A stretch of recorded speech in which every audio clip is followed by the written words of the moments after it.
কলকাতা টিভিতে আপনাদের স্বাগত। সঙ্গে রয়েছি আমি ঈশিতা। পাত্র দেখতে শুনতে ভালো, পাত্রের বার্ষিক ইনকাম 40 লক্ষের বেশি এবং পরিবারও নাকি খুব ভালো। তারপরেও এরকম পাত্রের যদি বিয়ের প্রস্তাব আসে আপনার জন্য, আপনারা কিন্তু অনেকেই তাকে উপযুক্ত বলে মনে করবেন। কিন্তু এবার এমনই এক পাত্রের বিয়ের প্রস্তাব ফেরালেন তরুণী।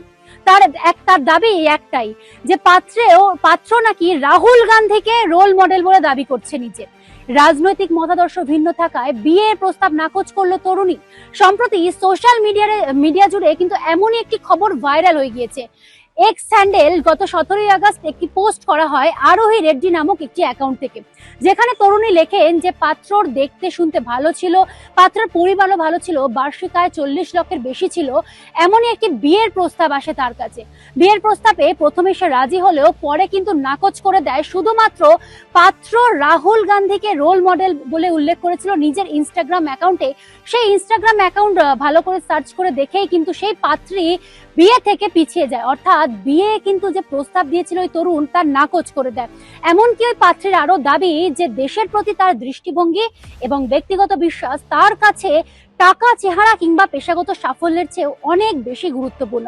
তাই নিজের আদর্শের সঙ্গে মিল নেই এমন কাউকে জীবন সঙ্গী হিসেবে সে কোনো দিনও মেনে নেবে না। আর এখানে শেষ নয়, পোস্টের কমেন্টে ওই তরুণী আরো দাবি করেন যে সেই তরুণী নাকি সম্প্রতি 18 বছর হয়েছে। যদিও এসব অভিযোগের সত্যতা কিন্তু কলকাতা টিভি যাচাই করেনি।